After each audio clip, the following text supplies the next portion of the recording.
Welcome into the DNVR Rockies Podcast, brought to you by Strava Craft Coffee.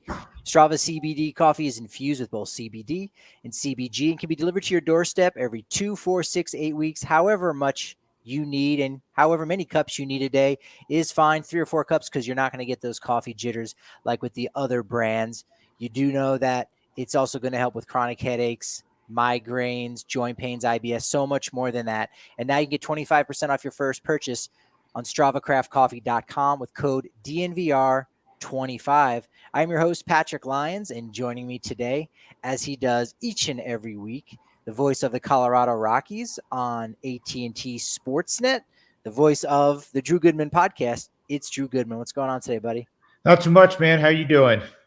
Doing good. Enjoying the little bit of snow we got. The negative temperatures are, well, it's to be expected. It's wintertime, so let's suck it up and keep our fingers crossed for spring. You know what? I like it. I really like when it's winter and it actually feels like winter. Now, I wouldn't want 4 months of Duluth, Minnesota, but I think periodically when it's really crisp and 2 degrees this morning when I walked the dog and there's significant snow on the ground. We're in Colorado, man. That's what it's supposed to be. So I like it. It is. I do want to start off with talking about the Drew Goodman Podcast this week because I really enjoyed this episode that did drop today on Thursday when we're recording this live. If you're listening to this on a podcast Friday, go back and listen to that because I really thought it was an excellent This Week in Denver Sports. I thought it encapsulated a little bit of everything that's going on from Nathaniel Hackett's hiring as head coach of the Broncos, talk about the Brian Flores lawsuit, the greatness of the Avalanche, the growth of CSU in the past years with your guest, Jim Benneman. Yeah, it was a fun, let me rephrase that, Patrick, because it was not, I wouldn't characterize it as fun talking about the Brian Flores lawsuit. It's been pretty obvious what has not gone on, if you will, in the hiring practices of the NFL. And, you can listen to the podcast and hear certainly more on that, my take on it. What was very enjoyable was my conversation with Jim Benneman. I've known Jim for a long time, and he used to do sports way back for a couple of years on the weekends, but he's always been a solid news guy, but he loves sports, and he stays in touch. He's really witty. He's fun, and he has great takes on a lot of different things. And so we had a lot of ground to cover, including, the very unfortunate passing of our friend Les Shapiro, who died way too young. Yeah, that was another one of the big pieces. Again, if you're talking about Denver sports, you have to talk about the people who cover the sport and him, of course, being such a heavyweight in the days here at Denver and how he covered the sport and being an old time guy and trying to get the scoop on people. And, he leaves behind a really big legacy. So it was sad to hear that news this past week about Les. Yes. One of the things that I talked about on the podcast is back in the day. Don't you like that phrase? Back in the day. Well, 25, 30 years ago, before social media and before we could just look at our phone and see, Kevin Durant's latest dunk that happened literally 3 seconds prior. So-and-so's on the trade block. So-and-so got fired. I mean, there's an immediacy to everything now. And access to information also instantaneously. But back then, if you wanted highlights, certainly, or even information, you got it oftentimes at 10:25 at night when you turned on, 4, 7, and 9, Channel 2, a little earlier with Jim Conrad, typically. And that's where you got your information. And so TV sportscasters not only were providing the highlights back then, Patrick, but they were also breaking a lot of stories. And Les was at the forefront of that. It was highly competitive between the affiliates in town.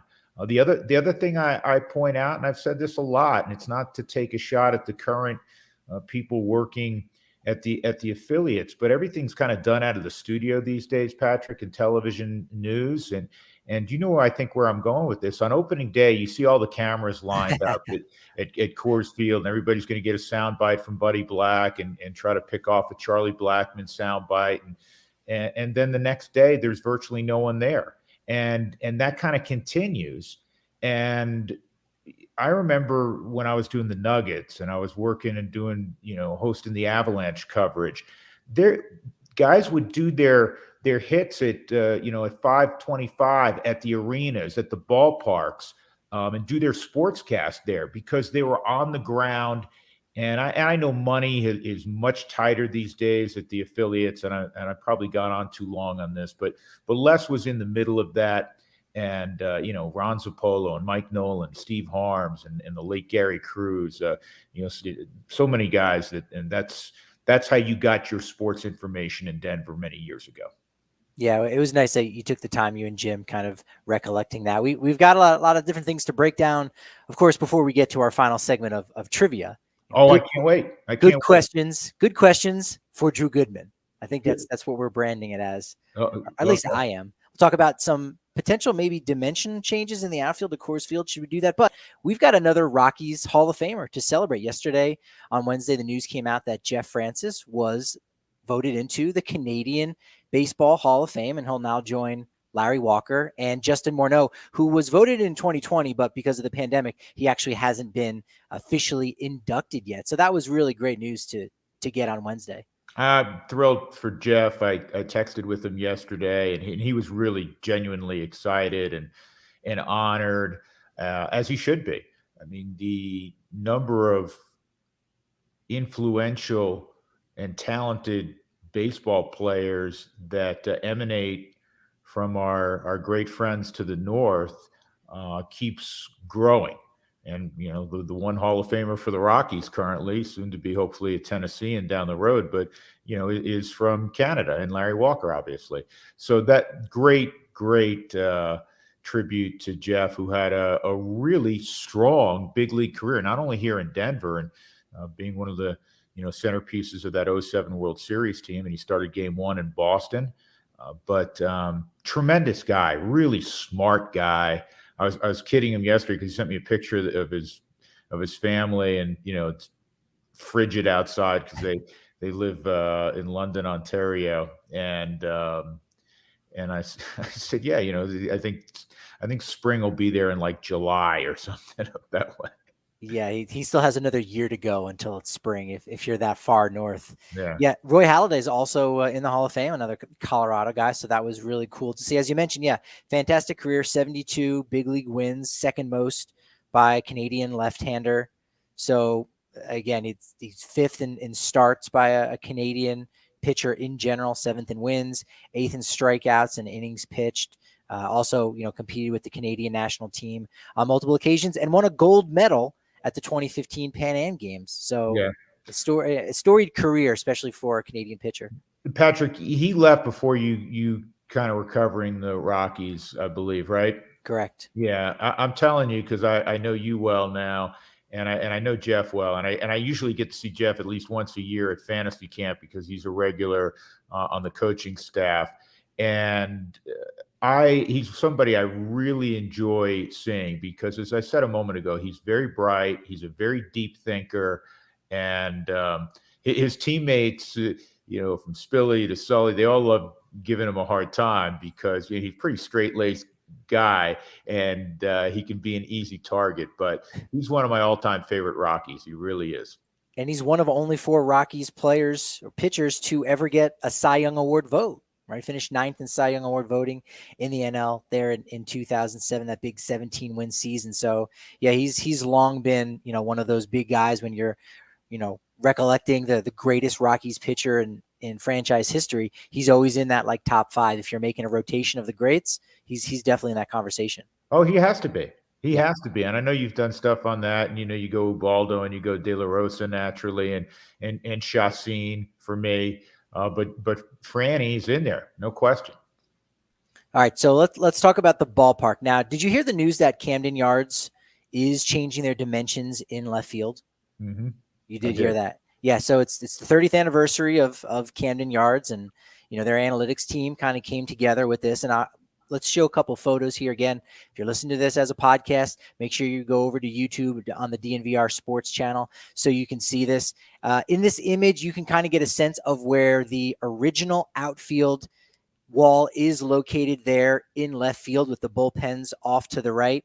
Then there is that gap where you see the warning track, and that's where the new outfield fence would be. So you've got this weird little alcove going out there in left field. You're still going to have the left field foul pole 333 feet away from home plate, so you will be able to hook a couple around, but construction is supposed to be completed by opening day. They've already started. You can see them stripping away the seats there in Camden Yards. When you see the real photographs, you get a much better idea of how far back they are moving this bad boy. They've already gutted it. The wall, I believe, in left field is going from 7 feet 4 inches, perfect for robbing home runs. We've seen Mike Trout do it. To now, it's going to be 13 feet.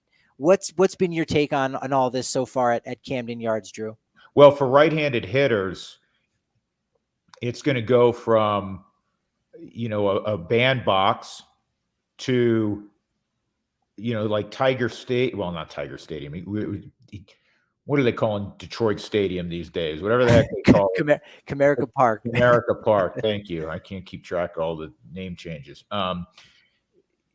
That is a significant difference. Yeah. Not only that, if they change the height of the wall, that would make a difference.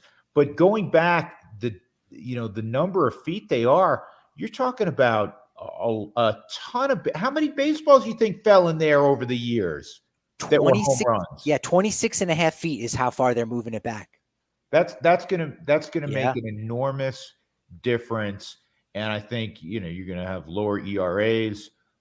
Fortunately, they didn't mess with right field, because if you've never been to Camden Yards, put it on your bucket list of one of the top stadiums you need to get to, because out in right field, Utah Street and the you can walk by, and there's literally, they have everybody that's hit Utah Street gets a plaque. It's a baseball sized plaque, and it says, I think Brad Hopp's up there, for instance, Brad Hopp, and it measures it 442 feet.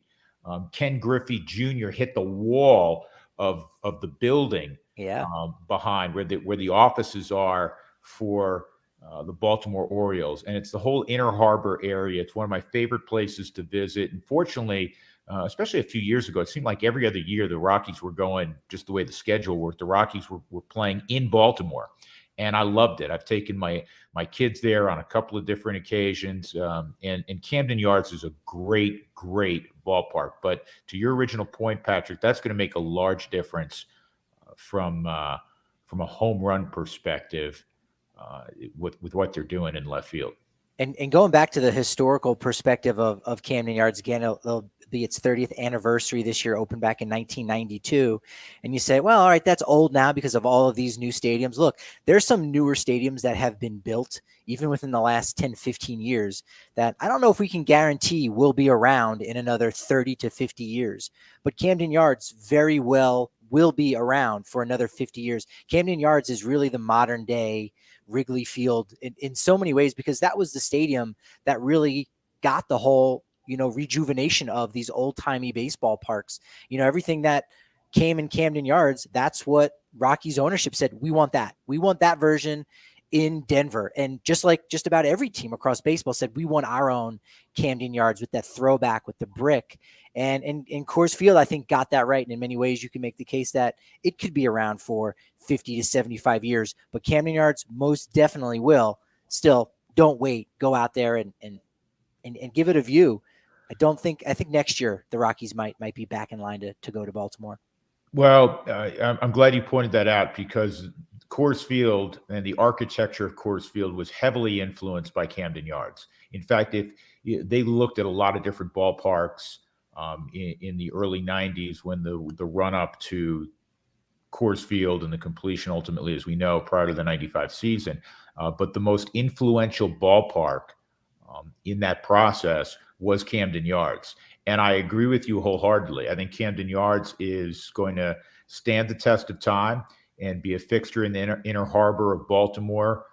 It's going to be one of those stadiums that, yes, has probably a 75-year anniversary type of thing. And I would expect the same thing here in Denver, especially with how well Coors Field has been maintained, through the years. And now we're talking about, not too far from 30 years, right?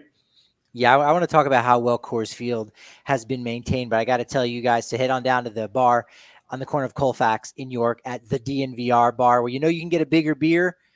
Breckenridge Brewery, always on tap, now only 50 cents for your first month. And if you haven't heard, we've now got soccer coverage. Yes, DNVR_Rapids on Twitter. Start following them. We're going to have podcasts each and every week. We got our guy Mitchell and Yahir. They're covering the Rapids. We're bringing folks in from that Rapids community in. Super excited to be covering MLS officially here now at DNVR. And you get all the sports, Broncos, Nuggets, Avs, Avalanche, which are the Avs, Rockies, Bucks, Rams. Whoa.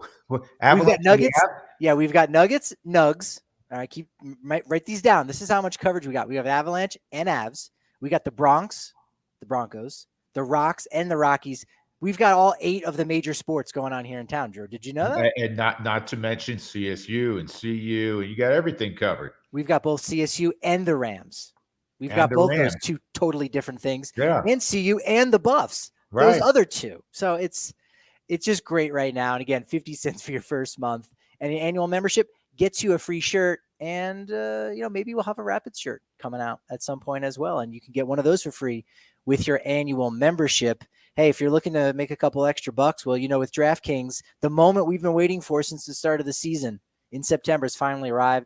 In honor of the big game, DraftKings Sportsbook, an official sports betting partner of the NFL, is giving you 56-1 odds on either team.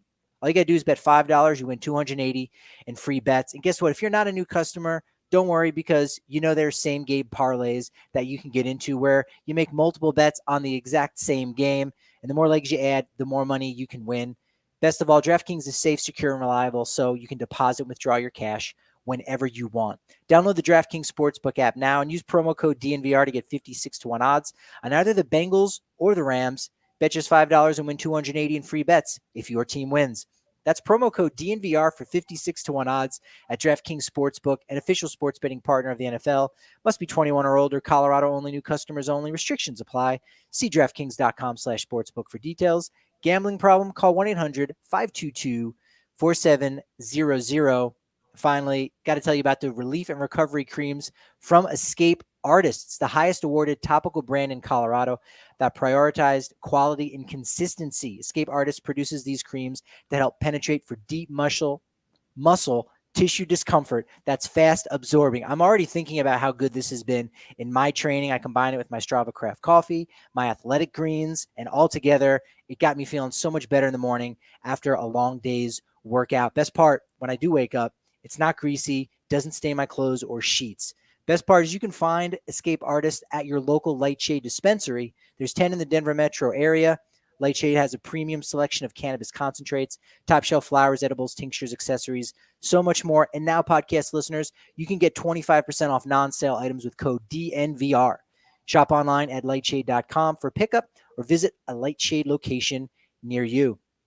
As you mentioned, Goody, HOK, that was Helmuth, Obata, and I forget what the K is. I just recently tried to put that to memory, what HOK construction is. But the architects for Camden Yards were the same ones for Coors Field. And that's part of what I want to talk about today. And we can get to the fact that not only they did my first home as well in town. There you go. Yeah. That's fantastic. Yeah. I'm sure that was reasonably priced. I'm sure one of the an intern. It was probably an intern with HOK, probably. Junior intern. That's it. But, Coors Field, besides just being a great baseball mecca, I think the management for Colorado, they've done an amazing job keeping it up, because that's the thing is you can build something that's state of the art. And then what happens in 15, 20, 25 years of usage? Is it kept up to date, or are you going to say, let's scrap this and build a brand new one? That hasn't been the case for Coors Field. It's been maintained incredibly well. It has been maintained very, very well. And the people that, the Rockies hire, and many are senior citizens, not all, obviously. But there's a warmth, I think, to the staff, and there's a feeling of what you want of welcoming people into a thing that people take a lot of pride in who work there, and keeping it immaculate and keeping it up to date. And we know there's been a number of changes, the rooftop being the most prominent of those changes through the years. But it's a great place to spend an evening and watch a ball game. And quite honestly, it's one of the reasons why the Rockies have drawn well, even when the product on the field from a one-loss standpoint hasn't been where the fans would like. But they continue to pour out. It's a combination of a great stadium, a well-maintained stadium, and the beautiful climate in which we live. Yeah, and just a couple of years ago, I think they had a 3-phase project to totally renovate a couple of things, and from the scoreboard to the 200 level, and as well as the clubhouses, and we've seen what that looks like. It's been fantastic. I know Progressive Field over there in Cleveland, they're finally getting around to it now. I don't think they've done it up to this point, and Progressive Field is at least a year older than Coors Field. I think it might have been built in 1994, and so they're finally getting around to those upgrades, and Coors Field has already had them. Patrick, that's the Jake. Jake by the Lake? That's no. That would be the Mistake by the Lake, the original football stadium. No, Jacobs Field. Remember? Field. Yeah. So I still remember what the stadiums used to be called. Going with the old school names. Jake. I like the Jake. I don't. It doesn't have any kind of feel and vibe to it. I've only been to it once, and I just didn't get a great vibe. I would like to go back. I like. It seemed like it was located there. There were a couple things going on. On one side, it was nothing. There was a highway, and maybe the Cuyahoga River was going through there. So there's nothing on, half the stadium on one side. But on the other side, you got Alice Cooper's restaurant, right? Isn't it called Cooperstown? Yeah. The downtown area of Cleveland has picked up considerably over the years, and it's not altogether different from Denver. I mean, Coors Field was built in a warehouse district. Nobody would venture down there back then, and now we know how vibrant not only Lodo is, but really the entirety of the city of Denver. It's one of the most vibrant downtown areas of major cities in the country, and that's not always the case for those that have not necessarily been to cities like Houston, which is a ghost town once once the workday's over, if you will. Even downtown Los Angeles. Heck, Starbucks are closed on the weekend in downtown LA, but that's not the case in Denver. I mean, Denver's a great city, and going back to Cleveland, it's changed dramatically through the years. One of the great lines about say the dormancy, if you will, of Cleveland by a baseball player. This goes back about 35, 40 years, and I had the occasion to work with this guy a few times professionally, Jay Johnstone, if you remember that name. Yeah, he was a quirky guy, pitcher, right? No, he actually was a position player. He could swing the bat a little bit from the left side, but he was quirky. You're right in that regard. And Jay Johnstone famously said, "The last time I went to Cleveland, it was closed." So I thought that was kind of a funny line back then. Did he do broadcasting for the Phillies at one point? He did a lot of broadcasting. I would think he did work for the Phillies because he played for the Phillies. So yeah. I think you're right on that, Patrick. And he did stuff nationally also. And I can't remember where and when I worked with him, but funny guy. Yeah. Getting back to, again, these renovations at Camden Yards, as you said, it's been an extreme ballpark for home runs. And GM Mike Elias said that the change to move back the wall, those 26.5 feet, was to try to make it a little bit more neutral. And he also cited the fact that, look, it's still a homer happy place, and free agent pitchers aren't really too interested in signing to pitch there. Now, granted, they haven't been very good as of recent, but even still, that's been a lot of the feedback is, hey, this has been a bit challenging. And so they took all that information and they made a change. And we've actually seen that kind of a change recently at Coors Field in two ways. One being the Brightitch barrier as a way to kind of tamp down some of the home runs. And it seems like it's something that statistically has worked a little bit. buddy of mine, Nathaniel Sunshine, did write an article for Rock's Pile. I'll leave a link in this description for the podcast. But he actually tried to crunch the numbers to see the benefits in the 5 years over the Bridich barrier. And it's been a little bit negligible, but it has tamped down home runs more for away teams than for the Rockies. So it has been beneficial to Colorado in that capacity.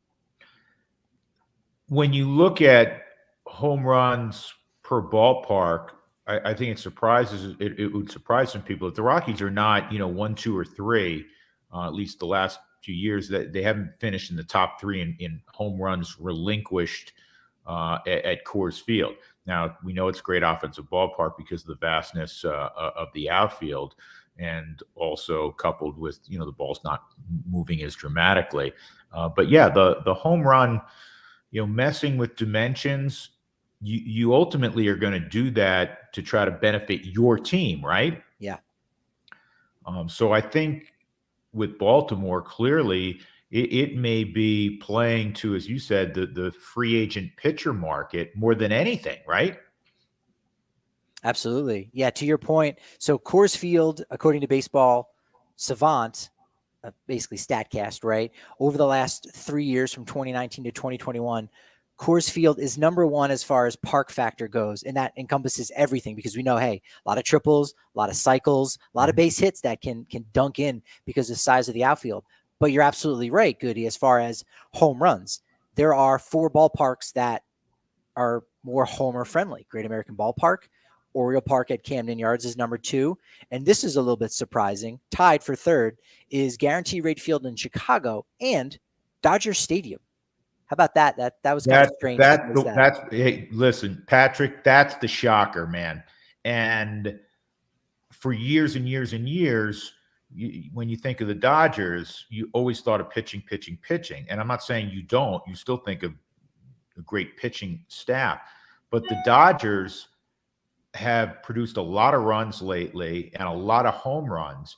And is it the park playing differently? Is it climatic? Or is it the fact that, hey, I looked at that lineup and I look at the guys coming off the bench and they got a lot of guys who can hit the ball over the wall.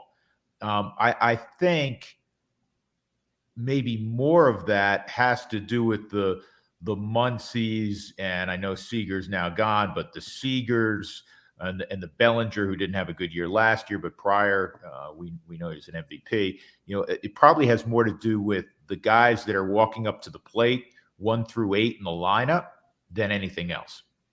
Yeah, Philadelphia and Toronto are right behind Coors Field at 6 and 7. So again, just looking at this metric, you got to say, hey, the Bridich barrier has fared well. And also, too, go ahead, Drew. What do you got? No, real quick, Patrick, I didn't mean to interrupt, but to maybe further support my point, and I know you could look this up quickly, in the mid-'90s during the – now, it was before – I understand it was also before the Humidor, but it was when the Rockies featured the Blake Street Bombers.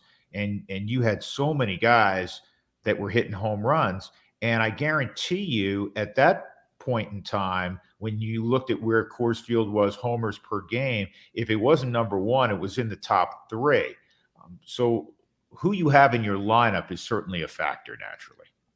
It is. And that touches on the final point is the adjustments that have been made at Coors Field, both the Bridich barrier and the Humidor. Again, going back to Sunshine's article, OPS during the Blake Street Bombers days from 95 to 2001 at Coors Field, OPS was 935 there. And then 2002 on, we're talking 847. So that's about a 10% drop. Home runs were down about 24% with the advent of the Humidor. So there have been those adjustments that have been made at home. Do you think, and I've asked you this before, so I know your answer, but you got to throw it out there at least, changing the dimensions at Coors Field, is there an advantage? If they were looking to do that, would there be some kind of advantage you could gain by changing the dimensions at Coors Field somehow? Off the top of my head, I don't know how you'd say, well, it's an advantage because both teams are going to play in that ballpark. Now, the advantage is it's your ballpark. You're more familiar with it on a day-to-day basis. I understand that. If you made it larger, oh my goodness, we're already talking about a great number of triples and a great number of hits. There'd be even more. if you talk about, pulling the walls in somehow, now you move from, fifth or sixth, somewhere in there each year in home runs relinquished, to now you're at the top of the food chain again. And I think it just would continue that narrative about it's a joke at altitude. I think it's a fair ballpark based on being at altitude with the current dimensions. I really do. And you alluded to the fact that they put the barrier up from the scoreboard and right all the way out to extreme right center field, and also the little window down the left field line. But I personally wouldn't, and I don't know how you can certainly project how it would be an advantage for the home team versus any team coming in. So, I mean, that's how I would answer that. Yeah. Yeah, there's so many logistics to something like that. I remember late last year kind of looking around and really just trying to figure out the logistics of it, the literal logistics of how you would change things. Because even if you were to say, well, let's just put some kind of bright edge barrier up in left field, well, there's seats there. And so that's a spot where people are going to have a hard time seeing the game. And then maybe you lose all of those seats, and you don't want that. You can't really, move home plate in any way. The only thing I could possibly think of was if you did move for a home plate down the first baseline. And so you just have to move the foul pole, and there's a way to do that where you wouldn't block too many seats. But basically you make right field a very short porch, and you take advantage of it, much like the New York Yankees do. And now you're going to have a lot more left-handed hitters kind of gaining that advantage. Again, of course, the opposing team is going to do that, but that's going to shrink the outfield. And we know when you play at altitude, how much harder it is to recover. So instead of having a huge outfield, having a smaller one with taller walls, that's going to keep some balls in. So maybe you don't give up, that many more home runs. That could be a way to tick off enough boxes where, maybe you would gain some kind of advantage like that. My initial thought on all of that is be better. Be better. Yeah. No, I mean that. And I'm not trying to. And we've seen good Rockies teams. We've seen them close. We know they haven't won a division title yet. But if you put a really good pitching staff together, and they have the semblance of that right now, they've pitched better by and large the last several years, and you deepen that lineup, you will win, regardless of messing with dimensions. And over the course of the Rockies' history, there hasn't been a point yet, close certainly 2 years ago or 3, whatever it is now, 4 years ago almost, in 2018 when you finished in a dead heat with the Dodgers. But has there been a point where on paper you said the best team in the division talent-wise is the Colorado Rockies? It's always going to be a challenge to have the best roster when you have the high revenue teams in Los Angeles and San Francisco. But when you ultimately do, because it's not just about dollars, if you can put a roster together that plays like the best team in the division and talent-wise may have the best talent in the division, when you reach that point, then all of this other stuff, for me, is more or less irrelevant. And that's why I said, hey, you got to get better. Yeah, Coors Field is already an extreme ballpark. The changes that I'm suggesting make it extreme in a different way. So, right. You might not be gaining an advantage. Yeah, you can't manufacture your way to let's go hocus pocus, and then we'll be, a playoff team, or hocus pocus and we'll be winning division titles. You have to do it on the field. And ultimately, whether it's 350 down the right field line, or 330 down the right field line, or 415 straight away, or 430, or the wall is 10 feet, now the wall's 30 feet. It doesn't matter. It's going to be two teams competing there 81 times a year. And to get to the promised land again, over 162, you have to be better than your opponent more frequently than the opponent's better than you on a given night. I mean, it's pretty simple. I'm not into gimmicks. You got to be better on the field, just like Colorado XOs. Actually, now they're the American Raptors, and they're about to get on the field for the Super Rugby coming up at the end of this month. Maybe not them exactly, but hey, look, you got to find out what's going on from our guy Colton Strickler. He's got it covered on the DNVR Rugby Podcast. Make sure you hit that subscribe button. Learn more about rugby with Colton's 101 Rugby Podcast with exclusive interviews with athletes and coaches, especially once the big game, the Super Bowl's over. Look, there's not going to be a lot happening. So the Super Rugby starts at the end of February. You could get in on that, make a couple bucks over on DraftKings. Head over to AmericanRaptors.com to stream their games, find out more about the sport of rugby, and yeah, even get some free tickets. Well, speaking of the big game and speaking of baseball, if you will, a former Montreal Expos draft pick recently retired from the sport of football, Mr. Tom Brady, which you do address on the Drew Goodman podcast. And I tweeted out, we'll do some social media business here because it was a fun week in so many different ways. Here is the starting lineup on Tom Brady's first NFL start, September 30th, 2001. Juan Pierre, your guy, Jose Ortiz, Larry Walker, Todd Helton, Jeff Cirillo, Greg Norton, Juan Uribe, Ben Petrick, John Thompson. Let's bring back some memories. It's really amazing. I to give people perspective, I heard somebody who's in their mid-40s say, for half of my life, Tom Brady has been, an elite NFL quarterback. 22 years he played. There's so many remarkable things. A quick thing I read about from the baseball side of Tom Brady. We always seemingly point out that he was a sixth-round pick, the 199th pick in the draft when he came out of the University of Michigan. And there's the very familiar shots of him in shorts with his shirt off and the not very impressive body, perhaps even the dad bod as a 22-year-old, right? And, fast forward and he became, a fitness nut, a training nut, how he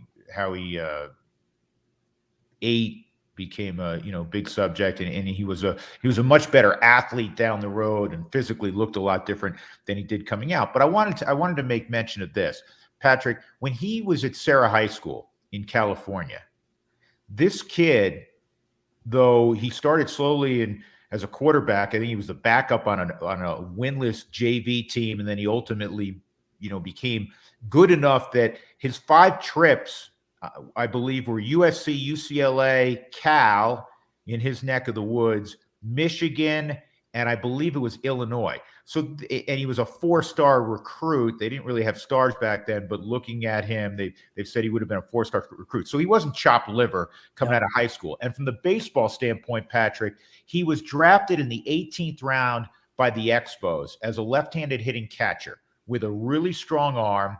He was, I believe when he came out of high school, he was 6'3". He grew another inch at Michigan. So this was a big kid, and they offered him second-round money coming out of high school. So Tom Brady was a heck of a high school athlete, and it wasn't just some guy who fell off a turnip truck. He became, to his great credit, the greatest of all time. But this was a heck of an athlete, and he was a heck of a baseball player, evidently, growing up in a hotbed for baseball, California.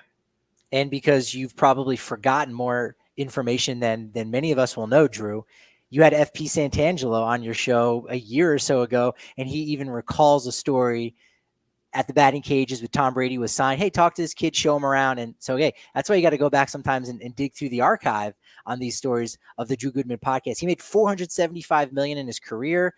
I went and looked. Mike Trout is set to make, if God forbid anything crazy happens, $523 million. Mike Trout will make more money than Tom Brady. I think I was a little bit surprised by that. He's really the only one. Mookie Betts, I think he'll get over the $400 million mark, but he'll fall short of Tom Brady's $475. Lindor will just be under $400 million. If Miguel Cabrera has a top 10 MVP finish in 2023 and 24, he could go up to $460. Nolan's going to clear $300, but really, Tom Brady, man, he's the GOAT financially as well. Well, based on those figures you're giving me, he screwed up. He should have gone baseball. He would have made more money. Maybe. that what They you're do. saying? Yeah, I do remember that FP Santangelo interview. FP's a guy I talk to periodically, and I'm glad you mentioned that. I had forgotten that, and shameless plug. You can go back and check out any previous interview I've had on my website, the DrewGoodmanPodcast.com. But that's a good one to listen to because it's a really funny story. It is, yeah. FP's a big leaguer, and he's asked to go over to spend a little time with this guy. The Expos are trying to sign this high school catcher from California named Tom Brady. And, FP's like, the last thing I want to do is spend some time with some 17, 18-year-old kid, whatever. That guy becomes Tom Brady. So that's pretty good stuff. Very good stuff. All right. Taking another spin around social media here. The Twitter world was asked which of the free agent bats the Rockies should target: Kyle Schwarber, Chris Bryant, Nick Castellanos, or other. What do you think fans would have picked in this survey between Schwarber, Castellanos, and Chris Bryant?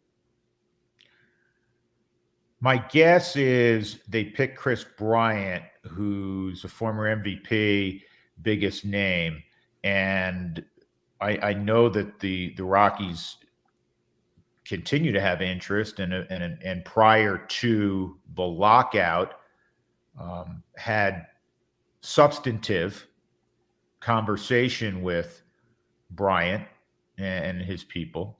I know they have interest in Kyle Schwarber. I think Schwarber may be more doable than Chris Bryant. But to answer your question, my guess is the fans said Chris Bryant. Am I right? You'd be correct. 52.5%. Next, Nick Castellanos with 22.5%. So he's next up on there. And I think he may turn out to be looking for. We'll see how this whole thing shakes out. But it's going to be when this, fingers crossed it gets settled soon. But when it does, it's going to be a mad scramble to sign free agents. I also saw you, because I read you. I saw you're on that Kevin Kiermaier kick again. I did read that, my friend. and so I was going to give you a hard time. Can I give you a hard time here? Please, you have to. Yeah. So you and I chatted about this probably a month ago because I know you're enamored of Kiermaier. And by the way, I want to say this: you've done exhaustive research as to why you think there's a good potential fit here. He, by Tampa standards, is making a good amount of money, 12, 13 million, I believe. Mm-hmm. And you feel like, the Rockies could offer some young players that would be intriguing to Tampa and get Kiermaier, who's always been probably a plus defender. Now he's moving into his, what is he, 32, I believe.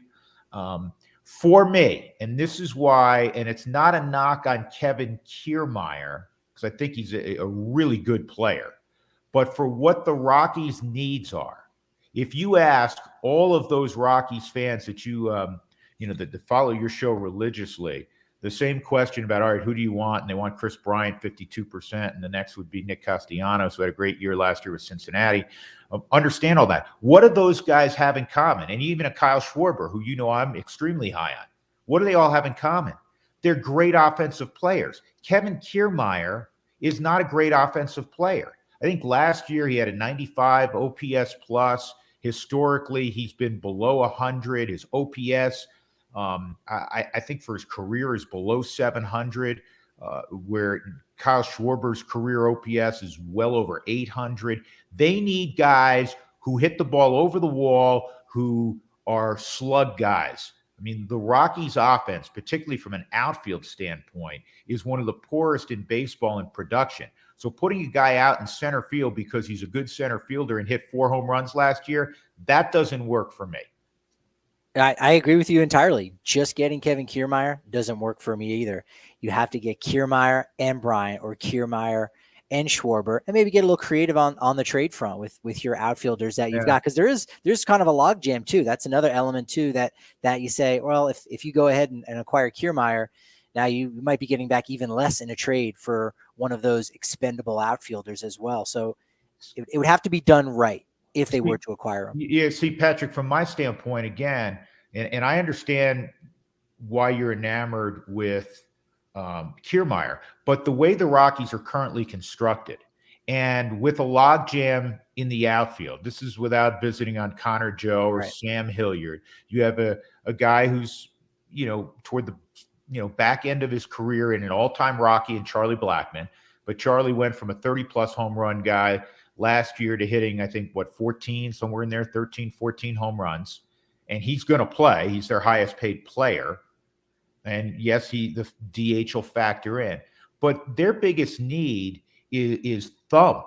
And if Kevin Kiermaier was playing center field in a lineup where you were plus offensively at first, second, short, third, right and left, you could certainly go, no, man, we want Kiermaier in center field.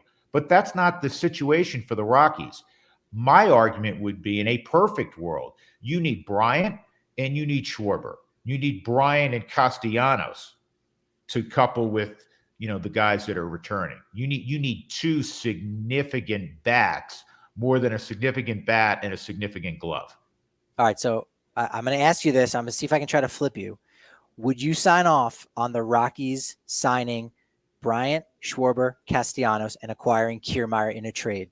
I'll get all four of those guys. You up for that? Oh, hold on a second. I'm just trying to get you to say yes, having anything related to do with Kevin Kiermaier. Hold on a second. We get Bryant. Tell me where they're all playing and who's paying for it. All right. Well, we got left field, who's paying for it, right? Yeah, we got a left field platoon of Castellanos and Schwarber. Naturally, no, yeah, obviously they're not going to get all those guys. Although one thing that's interesting, my guest yesterday, Renee Deckert, next week she's going to have an article out on Purple Row. She really likes the idea of Kyle Holder possibly being the guy at shortstop again.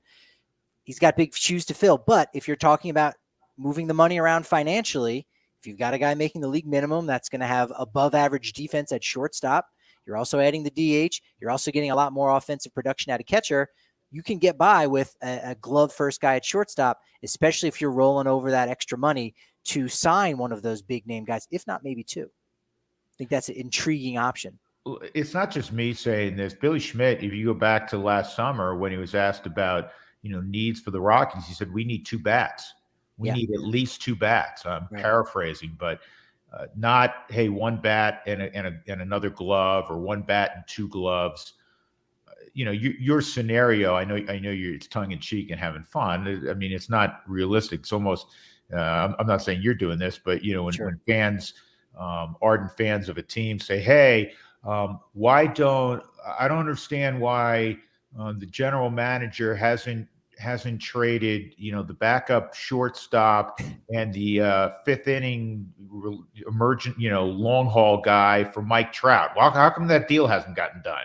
Let's make it a 3-team deal and get Wander Franco too in there. We're getting crazy, right? The old completely one-way trades and fans not understanding why, those things don't happen. But I would like to see, I'd like to see Sam Hilliard run around center field for 550 at bats and see what it looks like, man. It's going to be strikeouts. I think he could defend it.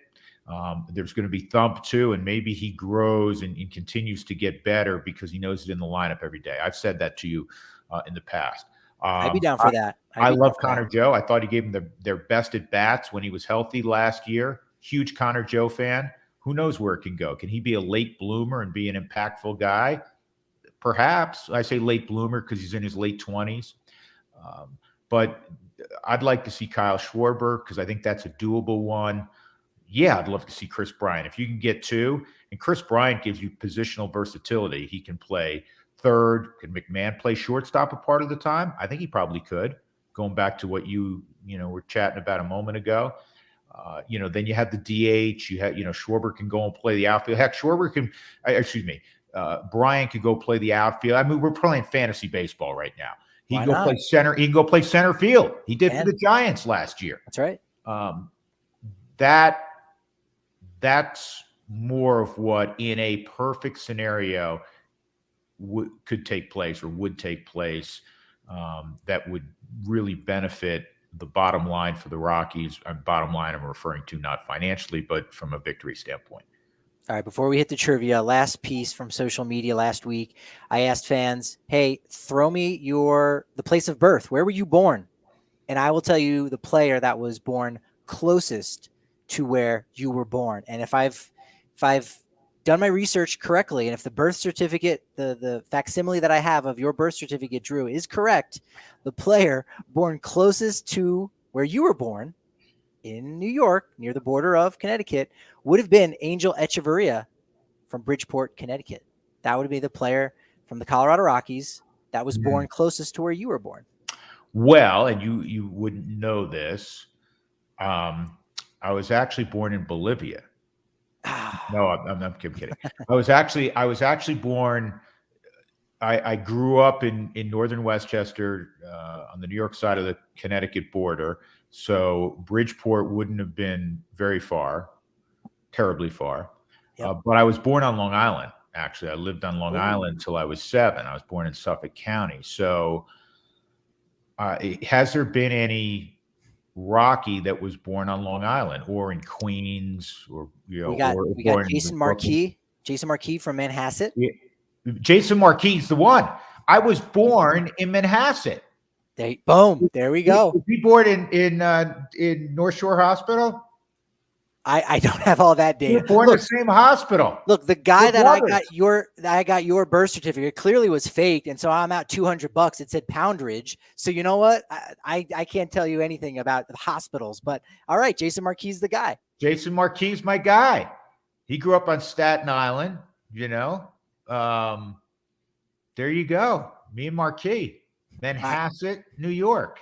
All right, so this is the international edition here before we get out of here. Good questions for Drew Goodman. What are the only 2 provinces in Canada that Rockies were born? And we said one of them earlier. Well, British Columbia. British Columbia, yes. That you got Larry Walker, Justin Morneau, and Jeff Francis. And Jeff Francis, because he's from BC. Oh, wow. I'm going to say Ontario. Ontario, yeah, where Francis lives now, and John Axford and Dave Wainhouse. So we got 5 Canadians that were players that were born in Canada. Beautiful. Canadian cities for Canadian provinces for 500, Patrick. All right. Spell Nunavut. No. Okay. All right. Were more Rockies born in Mexico or Puerto Rico? Love that question. Man, you have a lot of time on your hands. I'm gonna say, Patrick, I'm gonna say Puerto Rico. And that would be incredibly reasonable because across MLB that is true. However, not for the Rockies. 15 Rockies were born in Mexico, only 10 in Puerto Rico. Wow. Vinny's happy with you today asking that question. Absolutely. Yeah. A couple of unique places where Rockies were born. Only one player born in this country. Nicaragua, Wilton Lopez. Honduras, Gerald Young. Curacao, you might know that one, Curacao. Oh, Curacao. Curacao is a tiny island where every other house on Curacao has produced a big leaguer. Seriously. Right? Yes. Oh, man. Who Double J initials. He only made 2 starts. Oh, Jair Jurrins. I knew you'd get that one. Who was a really good pitcher, at one point from Milwaukee. Then he was, moved down to Texas, Atlanta. I believe. And he was, and you know how I remember this stuff? Because we've talked about it, Patrick, the every day we get this guy was a Rocky. Yep. Every Rocky ever, I think, right? That's it. Philippines. Bobby Chouinard. I'm butchering that name, but there was a player born in the Philippines. There's one from Taiwan, of course. Chin Hui So. Again, these are countries where only one player was born in. And we've got Australia. I think Bobby still lives in Colorado, by the way, Chouinard. Bobby. Oh, great. Okay. Got to get him on the show at some point. Yep. Give me, what was the last one? I'm sorry. I talked Australia. Can you think of an Australian Rocky? Well, Peter Moylan didn't play for the Rockies. Yes. It was a pitcher. There was a pitcher from Australia, right? I think he was a pitcher. I don't know his name very well. What? Say it. Mark Hutton. Mark Hutton was a pitcher. Yeah. All right. And we've got 2 from Europe. There was a player born in Germany. All right. Those are always tricky because it could have been a military kid who was born at Rhine-Main, that kind of thing. So You're gonna Well, have to. also too, if you want to talk about military bases, and I haven't had this confirmed, but I'm gonna go out on a limb and say the first Japanese player in Rockies history, Jeff McCurry, may have been born on a base. But all right, Yeah. do you know who was born in Germany? Or how about the United Kingdom? How about England? I like when you say this, it's going to trigger my memory Sure. because I'm sure I mentioned it during a broadcast at some point. But go ahead. All right, Germany, Jeff Baker. Shake and bake. Yeah. And you want to know why? Jeff Baker's dad was I believe, a full bird colonel. Wow. And I remember that. And obviously Jeff went to Clemson and had a nice big league career. But Shake and Bake, I remember that. He was born in Germany, and his dad was a distinguished member of our armed services who rose to the level of colonel. That's I believe in the Army. That's amazing. Mm-hmm. Born in Bedford, England, we've got Lance Painter. Wow, Lance Painter was born in England. That one I did not recall. Okay. All right, state face-offs. More players born in Hawaii or Alaska? Come on, man. It's got to. What you talking about for Rockies? For Rockies, just Rockies players born, not where they're raised. Sean Chacon was born in Alaska. Got the one from Alaska, yeah. I'm going to say Hawaii 2-1. Yeah, you nailed it. You nailed it. Rico Garcia, Benny Agbayani. Benny Agbayani. Love Benny Agbayani. I believe he was a Rocky in 2002, former New York Met. Him and Ty Wigington, right? They check off both boxes for you for the same reasons. All right, Idaho or Iowa? More players. It's also a 2-1. Idaho or Iowa? Yes. Two cold weather states. Man, I'm going to say Iowa. Incorrect. 2 from Idaho, Matt Lindstrom and Clayton Mortensen. Okay. And the only one from Iowa, Todd Bellitz. Delaware or Maine? Again, 2-1. Mark Sweeney, my good friend, played at the University of Maine, but he's from Massachusetts. Mm-hmm. So let's try to sneak Mark Sweeney in there. Delaware, sneaky little state, has produced some big leaguers, some big name big leaguers. In fact, I want to say, is it Delino DeShields and Young and Junior? Are they from Delaware? Anyhow, I'll say, was Billy Swift from Maine? I know he played at Maine. I'm going to say Maine. You were right about Bill Swift being from Maine, but he's the only one. Born in Portland, Maine, and in Delaware, we've got John Mabry and Cliff Bumbraw, both from Wilmington, Delaware. Wow. Okay. I'm losing. This is a bad week for me. No, you're doing okay. You're doing all right. All right. I love this game, though. Go ahead. How many states have not had a Rocky been born there? How many states are not represented? There's 50, right? We're still 50? There's 50, yeah. Wow, that's a great question, Patrick. I don't know why they were. I double-checked this. With Aaron Rodgers being the host of Jeopardy when you were fully available. I will say, wow, man, that's a great question. I was going to say 13, but I think that's high. I mean, the Rockies have been around a long time. I'm going to say there's only 7 states that have not produced a Rocky. I thought you look like you were on the cusp of maybe saying 3, and you would have been close. Only 2. Only 2? Only Montana and Vermont. Only Montana and Vermont. The states with 1 player represented, we got, as you said, Alaska, Sean Chacon, now lives in Greeley. Todd Bellitz, Des Moines, Iowa. Bill Swift, Portland, Maine. Tim Olson, Grand Rapids, North Dakota. Scott Frederickson, Manchester, New Hampshire. Chris Iannetta, Providence, Rhode Island. I know you knew that one. Mark Ellis, Rapid City, South Dakota. Bruce Hurst, St. George, Utah. Mike Lansing, Rawlins, Wyoming.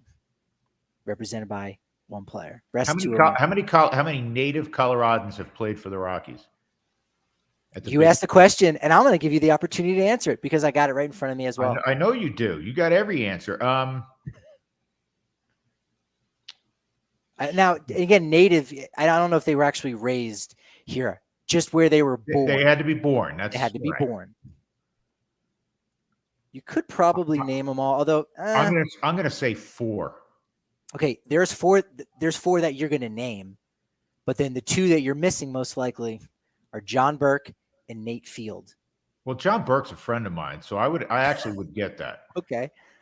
So then there's one other one that you might be great forgetting. Character. Listen, John Burke went to Cherry Creek High School, and like so many tremendous players who played for Mark Johnson, made it in professional baseball. He went to the University of Florida. He was a high first-round pick, and he was a two-way player at Florida. John's a big dude. He was a pitcher and could swing the bat also. And injuries and other factors, he never had a great big league career. But John Burke was a hell of an amateur player. I think he was their first draft pick that actually made it to the Rockies. Right. So so John Burke. Field. What's of course, Nate Field. I just saw Nate Field. He still works in baseball on the amateur level. Okay. Obviously, we know Kyle Freeland, Lucas Gilbreth. That puts us up to 4, Yeah. and there's 2 more we're missing. Give me hints so we don't have dead air. Okay, one of them also has a Rockies podcast. Just recently started, still new, does a great job, comes out every Monday with Manny Randhawa. Oh, Mark Knutson. Mark Knutson, that's right. Love Mark. Yeah. And then the last one, I think he's from CSU Lamar. Ram, big Nebraska fan when he's not rooting for the Rams. Opening day starter at one point for the Milwaukee Brewers. A lot of people. I did not know that. He got the baseball one opening day in his career.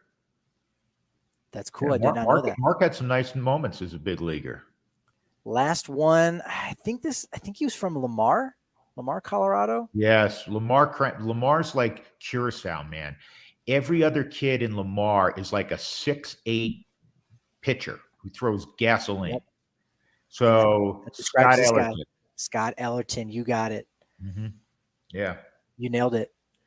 Was that all my trivia? I think so. I think I'm all out. Oh, I do have one more if you've got time for it. Do you want? Yeah, let me go. All right. What do you got? What city has produced the most Rockies?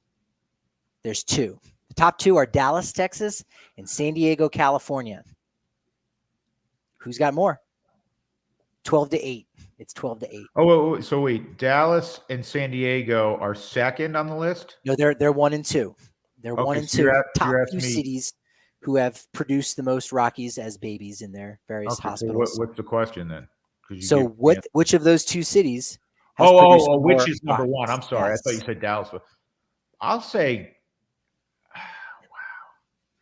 Dallas is bigger than San Diego. San Diego, California, a lot of baseball players. You want to get this one right. I know you do. You want to go out on a high note. I want to go out. I'm going to go San Diego.